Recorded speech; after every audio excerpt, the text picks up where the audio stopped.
तो कहानी शुरू होती है एक गांव से, जहां पर कुछ बच्चे खेल रहे थे। सबके पास अपने अपने खिलौने थे, पर एक बच्चा जिसके पास खिलौने नहीं थे वो दूसरे बच्चे से मांगता है। तो खिलौने वाला बच्चा ये कहकर मना कर देता है कि अगर तूने तोड़ दिया तो फिर कौन ला कर देगा। अगर तुझे खेलना ही है तो जा अपने घर वालों से बोल कि मुझे भी दिला दे। उसकी ये बातें सुनकर वो बच्चा वापस अपने घर चला जाता है। इसका नाम अरुण है।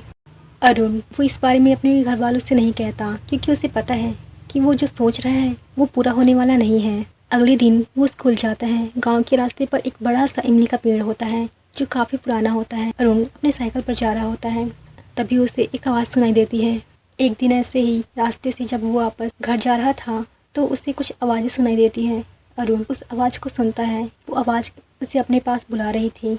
अरुण फिर से वही आवाज़, वो चारों तरफ घूम कर देखता है पर उसे कुछ दिखाई नहीं देता। तभी उसका दोस्त आता है मनन, जो उसे कहता है कि तू यहाँ खड़ा खड़ा क्या कर रहा है, घर नहीं जाना। अरुण कहता है हाँ जाना है ना। फिर दोनों घर चले जाते हैं। अगले दिन अरुण स्कूल जा रहा होता है तो उसे फिर से वही आवाज़ सुनाई देती है। इस बार वो उसका नाम ले रहा था। अरुण रुक कर देखता है तो वहाँ कोई नहीं था। फिर वो सोचता है अगर मैं यहाँ खड़ा रहा तो लेट हो जाऊँगा, कहकर वो स्कूल के लिए चला जाता है। क्लास में सभी बच्चे गेम खेल रहे होते हैं। तभी एक बच्चे से जिसका गेम होता है वो टूट जाता है और वो बच्चा बचने के लिए अरुण का नाम ले देता है। अरुण मना करता है कि मैंने ये नहीं तोड़ा है, पर फिर भी वो बच्चा नहीं मानता और उसे मारने लगता है। तभी वहाँ पर टीचर आते हैं और उसे रोक कर सबको डांट कर बैठने के लिए कहते हैं। वो बच्चा कहता है कि आज तो सर ने तुझे बचा लिया, तुझे बाद में देख लूँगा। मनन और अरुण स्कूल के बाद दोनों साथ ही घर जाते हैं। मनन अपने घर की तरफ चला जाता है और अरुण अपने घर की ओर। रास्ते में वही इमली का पेड़ था। जब अरुण पेड़ के पास पहुंचता है तो उसे फिर से वही आवाज़ सुनाई देती है। इस बार वो आवाज़ का पीछा करता है और उस पेड़ के पास चला जाता है। वो आवाज़ अरुण को बुला रही थी। अरुण ये आवाज़ फिर से मुझे बुला रही है, लगता है कोई मुझे परेशान करना चाहता है। अरुण को लगता है शायद ये वही लड़का है जिसका गेम टूट गया था, वो मुझे मारना चाहता है। वो आवाज़ अरुण की बातों को सुनकर कहती है मैं तुम्हें भला क्यों मारूंगी, मैं तो तुम्हारी दोस्त बनना चाहती हूँ। अरुण कौन, ये तो लड़की है, मुझे तुम दिखाई नहीं दे रही हो, सामने क्यों नहीं आती हो। आवाज़ कहती है मैं हूँ, मेरा नाम इति है। वो कहती है मुझे दोस्त बना लो अपना, मैं तुम्हारी मदद करूँगी। इस पर अरुण कहता है मेरा पहले से ही एक दोस्त है तो मुझे दोस्त की ज़रूरत नहीं है। इति अच्छा फिर भी मैं हमेशा तुम्हारी मदद करूँगी तो सोच लो। इति अरुण को एक चॉकलेट देती है अपने जादू से। अरुण कहता है ये कहाँ से आ गया तुम्हारे पास। इति कहती है जादू से। अरुण ओह अच्छा। अरुण तो फिर कहता है ठीक है आज से तुम मेरी दोस्त हो। इति अच्छा ठीक है तो ये लो मिलाओ हाथ। अरुण इति से हाथ मिलाता है। अरुण कहता है आह मेरे हाथ में कुछ चुभ गया तुमसे हाथ मिलाते वक्त, देखो तो खून निकल रहा है। इति अपने रुमाल से अरुण का हाथ पोंछ देती है। ये लो अब साफ हो गया और ठीक है। फिर वो दोनों साइकिल पर बैठकर घर की ओर निकल पड़ते हैं। इति पीछे बैठी होती है और इससे बातें कर रही होती है। अरुण कहता है तुम्हें मेरे मम्मी पापा देखेंगे तो मैं उन्हें क्या बोलूँगा। इति चिंता मत करो, वो मुझे नहीं देख सकते, अगर मैं चाहूँगी तो ही वो मुझे देख सकते हैं। दोनों घर पहुँचते हैं। इति कहती है ये तुम्हारा घर है, छोटा है। अरुण हाँ है तो। इति क्या तुम्हें बड़ा घर पसंद है। अरुण हाँ ये हो नहीं सकता। इति तुम कह कर तो देखो, क्या सच में। कहता है अरुण हाँ तो मुझे भी बड़ा घर चाहिए। इति समझो तुम्हारी विश पूरी हो गई। अरुण शाम को अपने दोस्तों के साथ बाहर खेलने के लिए जाता है। इति उसे एक नया बल्ला देती है, जिसे देखकर मनन कहता है आखिर ये नया बल्ला किसने दिया, काफ़ी अच्छा है। अरुण कहता है ये मेरे दोस्त ने दी है। मनन कौन सी दोस्त, तुमने कभी उससे मिलवाया नहीं। अरुण कहता है वो एक सीक्रेट है। मनन अच्छा तो मुझे तो देगा ना इसे खेलने के लिए। अरुण हाँ क्यों नहीं। तभी उसके और बाकी दोस्त आ जाते हैं और फिर सभी मिलकर खेलने लगते हैं। अरुण खेलने के बाद जब घर आ रहा था तो इति कहती है तुम काफ़ी अच्छा खेल रहे थे, वहाँ से क्यों आ गए। अरुण कहता है बस मैं बोर हो गया था। अरुण जब घर पहुँचता है तो अपने घर को देखकर वो हैरान रह जाता है। अरुण कहता है क्या ये मेरा घर है, ये कितना बड़ा है, ये सब कैसे हुआ, तुम मुझे ये किसके घर ले आई हो। इति ये तुम्हारा ही तो घर है, जाओ अंदर। अरुण घर के अंदर जाता है तो उसके माता पिता दोनों वहाँ होते हैं। अरुण माँ से पूछता है हम यहाँ पर ये सब कैसे हो गया, हमारा इतना बड़ा घर। माँ कहती है तेरे पापा की लॉटरी लगी थी तो वो जीत गए और उन्हें ये घर घर और पैसे मिले हैं और हम तुरंत यहाँ पर आ गए। अरुण, ये कितना बड़ा है, मेरा कमरा अलग है ना माँ? माँ से पूछता है। माँ, हाँ। इति कहती है, सब अच्छा है ना? अरुण, हाँ सब कुछ अच्छा है। अभी सच बताओ इति, क्या ये सब तुमने किया? इति, हाँ हमने डील जो की थी। अरुण, क्या? इति, कुछ नहीं। अगले दिन वह शाम को अमरूद के बगीचे पर जाते हैं। इति कुछ पूछती है। इति, ये बगीचा तुम्हारा है? अरुण, नहीं, ये इस गांव के सेठ का है। मैं तो अमरूद खाने के लिए यहाँ आया हूँ। बहुत बच्चे आते हैं यहाँ पर इस बगीचे की रखवाली के लिए एक पहरेदार होता है, इसलिए यहाँ पर थोड़े कम बच्चे आते हैं। डरते हैं ना उससे? इति, तुम नहीं डरते उस पहरेदार से? अरुण कहता है, मैं किसी से नहीं डरता, कोई भी हो। अच्छा, अब मैं इस पेड़ पर चढ़ रहा हूँ अमरूद तोड़ने के लिए, कोई आए तो बताना। इति कहती है, हाँ तुम चढ़ो तो सही। अरुण अमरूद तोड़ने लगता है। दूसरी तरफ इति पेड़ की दूसरी डाली पर जाकर सो जाती है। फिर वहाँ पर उस बगीचे की रखवाली करने वाला आ जाता है। वो अरुण को देख लेता है और कहता है, अब कौन आ गया? इन बच्चों को कितना भी भगाओ यहाँ से, फिर भी नहीं मानते। 2-4 डंडे पड़ेंगे ना, तभी सुधरेंगे ये। सब कहकर चिल्लाने लगता है, ए बच्चे उतरो, अभी बताता हूँ तुम्हें। जितने अमरूद तोड़े हैं सब निकल जाएंगे, ऐसा मारूंगा कि दोबारा नहीं आओगे इस बगीचे में। अरुण उसकी आवाज़ सुनकर नीचे गिर जाता है। उसके सारे अमरूद गिर जाते हैं। ये आदमी आज तो मुझे छोड़ेगा नहीं, कैसे देख लिया इसने मुझे इतनी दूर से, कहकर वो वहीं खड़ा रहता है। वो व्यक्ति अरुण को मारते हुए कहता है, ये मार बढ़ने पर तू यहाँ दोबारा नहीं आएगा। तभी इति डाली से उठकर उसके डंडे को रोक लेती है और उसे धक्का दे देती है और अरुण से कहती है, क्या मैं इसे मारूं? अरुण नहीं कहता है और जल्दी से अमरूद उठाकर वहाँ से दोनों भाग जाते हैं। अगले दिन स्कूल में मनन एक नए गेम के साथ खेल रहा था। वो अरुण को कहता है, देख इसे, मैं कितनी तेज़ी से खेल रहा हूँ। अरुण कहता है, हाँ इसके बाद मेरी बारी। तभी वहाँ पर वो बच्चा आता है जिसका गेम टूट गया था। वो बच्चा मनन से वो गेम छीन लेता है और कहता है, बड़े मज़े आ रहे हैं तुम्हें मेरा गेम तोड़ के, तुम दोनों यहाँ पर मज़े ले रहे हो, कहकर वो अरुण का गेम तोड़ देता है।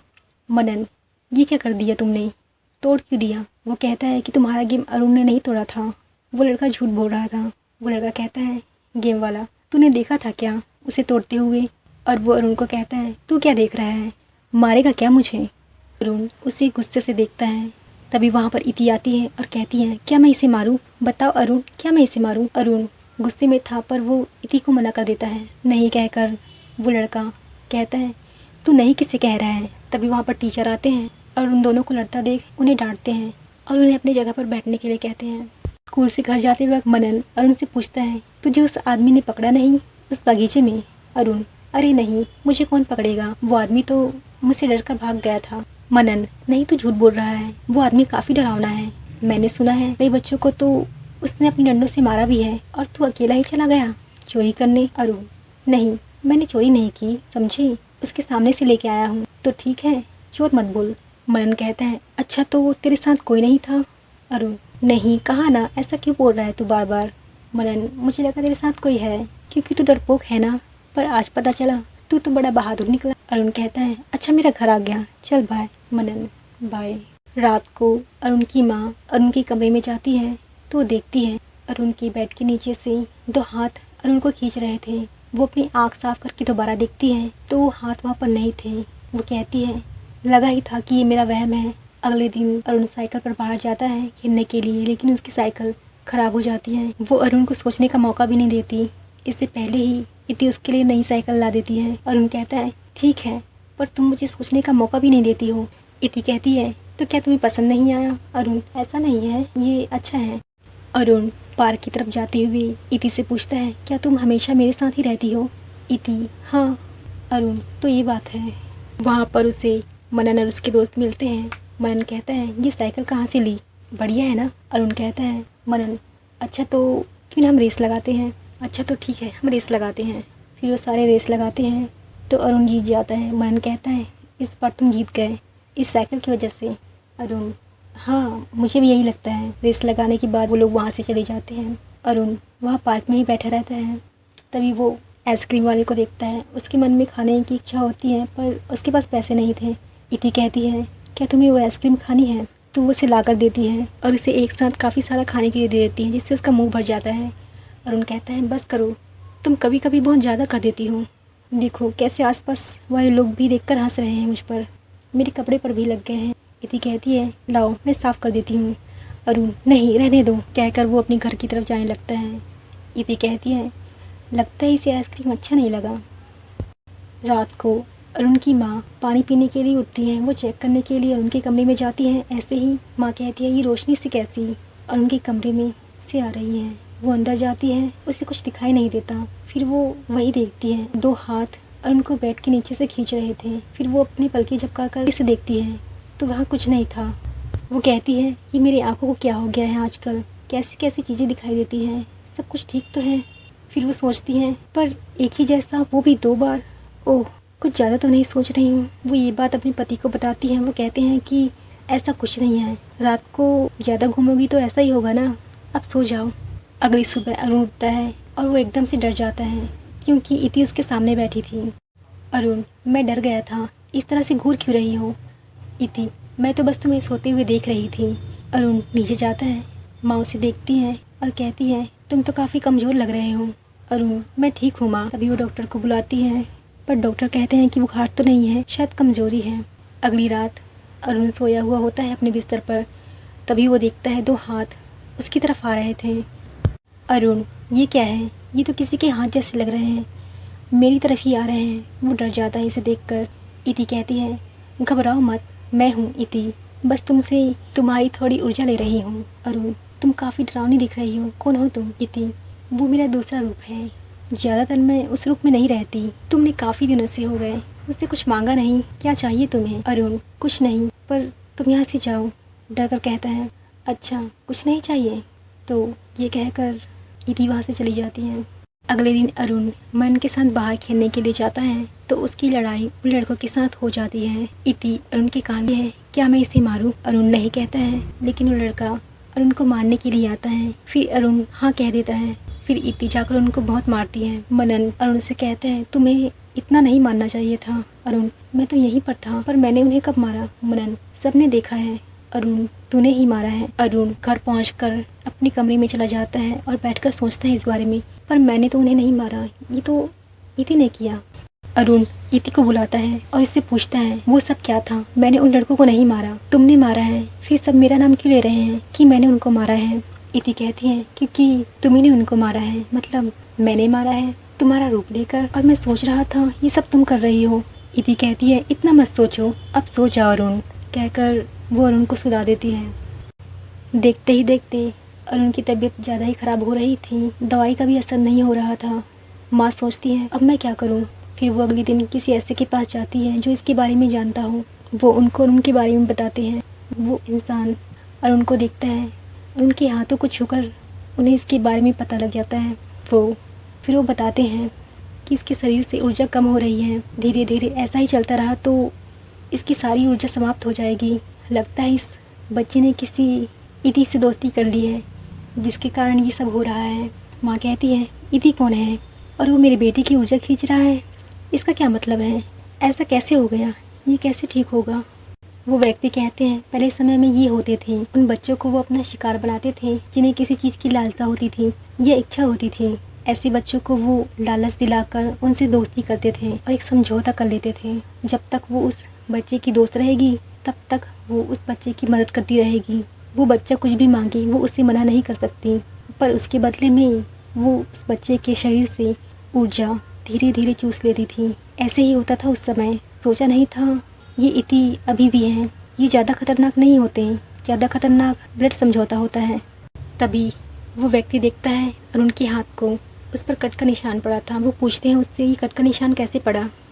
अरुण बताता है ये तब पड़ा होगा जब मैं इति से पहली बार मिला। उस इमली के पेड़ के पास उसने मेरा हाथ पकड़ा था, फिर मेरे हाथों से खून निकलने लगा और उसने पूछने के लिए अपना रुमाल दिया था। वो व्यक्ति ये तो खतरनाक है, पर डरो मत, सब ठीक हो जाएगा। तभी वो व्यक्ति अरुण से कुछ कहता है। इसके बाद वो अपने घर चले जाते हैं। इति कहती है कहीं गए थे आज अरुण मेरी शिकायत करने? मैं तुम्हारी हर इच्छा पूरी करती हूँ, पर फिर भी तुम वहाँ पर गए थे। अरुण पहले तुम ये डरावनी वाली से अच्छी वाली रूप में आओ, मुझे डर लग रहा है तुमसे। इति ये लो आ गई, अब अच्छी लग रही हो ना? अरुण हाँ। अरुण कहता है मुझे उस व्यक्ति की बातों पर कोई भरोसा नहीं है, उससे ज़्यादा मैं तुम पर भरोसा करता हूँ। ऐसे ही कुछ दिन बीत जाते हैं। अरुण पहले से ज़्यादा कमज़ोर हो गया था। एक दिन अरुण कहता है मुझे तुम्हारा घर देखना है। इति, आज अचानक से बोल रही हो? अरुण, अचानक से नहीं, मैं कब से सोच रहा था इस बारे में कि कुछ दिनों तक हम साथ रहें। है ना मज़े की बात। इति, चलो फिर चलते हैं। फिर वो दोनों इति के घर पहुंचते हैं। उस पेड़ पर अरुण वहां पहुंचकर इधर उधर सामान को देखने लगता है, उन्हें छूने लगता है। ये कैसी चीज़ है, खिलौने जैसी लग रही है। वो उनको देखता है और कहता है इति, क्या तुम अभी भी इन खिलौने से खेलती हो? कहकर हंसने लगता है। इति, नहीं, ये मेरी प्यारी चीज़ें हैं। Arun, oh wow. अरुण देखता है इति के बालों में कुछ है, वो इसे निकालने की कोशिश करता है। इति कहती है मैं निकाल लूँगी, मेरे बाल को छुओ मत। अरुण कहता है तुम मुझे दोस्त कहती हो और अपने बालों को छूने तक नहीं दे रही। इति कहती है ठीक है निकाल लो, मुझे तो कुछ नहीं मिला। अरुण, ये देखो, अंदर था बालों के, तो तुम्हें कैसे मिलेगा? निकल गया ना, ये तो बस एक दिन का है। अरुण ऐसे ही कई दिनों तक इति के घर जाता है। एक दिन उसे वो चीज़ मिल जाती है। अरुण ऐसे ही कई दिनों तक इति के घर जाता है। आखिरकार उसे वो चीज़ मिल जाती है जो वो ढूंढ रहा था। जिस टाइम इति का ध्यान नहीं होता वो उसे ढूंढ लेता है। इति कहती है आखिरकार वो टाइम आ गया है, कुछ दिन और फिर हम यहीं पर साथ रहेंगे हमेशा के लिए। अरुण कहती है। इसी का फ़ायदा उठाकर अरुण उस रुमाल को जला देता है। अरुण कहता है आखिरकार इतने दिनों के बाद मुझे ये रुमाल मिल ही गया जो इसने इस टोकरी पर रखे थे ताकि मेरा ध्यान इस पर जाए ना। अरुण फिर उस रुमाल को जला देता है जिससे कि उनका समझौता टूट जाता है। दूसरी तरफ अरुण की माँ जो ये सोच रही थी कि मैं ही चली जाती, लेकिन उस व्यक्ति ने कहा था कि इसे वही कर सकता है जिसके साथ समझौता हुआ होता है। वो ये भी बताते हैं कि समझौता खत्म होने के बाद आप सबके पास जो भी है वो सब नहीं रहेगा। माँ कहती है मुझे कुछ नहीं चाहिए, मेरा बेटा ठीक हो जाए। वो व्यक्ति कहते हैं कि वैसे भी अभी टाइम है, ये काम वो धीरे धीरे करती है तो अरुण को वहाँ जाने का मौका भी मिल जाएगा। उस तरफ रुमाल जल रहा था। इति उसे देखती है और कहती है बुझाओ, तुम ये क्या कर रहे हो? इसे तो कोई नहीं देख सकता मेरे सिवा। अरुण कहता है क्योंकि हम दोस्त हैं, तुमने बिना जाने ये सब क्यों किया? तुम्हें तो पता ही होगा कि समझौते के कारण मैं भी इसे देख सकता हूँ। इति कहती है बस करो, देखो मैं तुम्हें सब कुछ दे सकती हूँ, तुम जहाँ जाना चाहते हो वहाँ ले जा सकती हूँ, हम फिर से समझौता करते हैं, ठीक है? अरुण, नहीं नहीं करनी मुझे। फिर इति अपने डरावने रूप में आकर अरुण को मारने की कोशिश करती है, लेकिन वो ऐसा नहीं कर पाती क्योंकि अरुण पहले से ही इति के बालों पर उस व्यक्ति के दिए हुए मंत्र को बांध देती है। वो कहती है बस करो, अब मैं तुम्हें छोड़ूंगी नहीं, पर वो उसे छू भी नहीं पा रही थी। अरुण कहता है हाँ, अब तुम इस पेड़ से भी बाहर नहीं आ पाओगी, कहकर अरुण वहाँ से चला जाता है। इति, नहीं रुक जाओ, हम साथ रहेंगे, पर अरुण इसकी बात नहीं सुनता। इसके बाद सब पहले जैसे हो जाता है। वो अपने पुराने घर में आ जाते हैं। अब अरुण भी ठीक हो गया था और वो पहले की तरह स्कूल जा रहा था।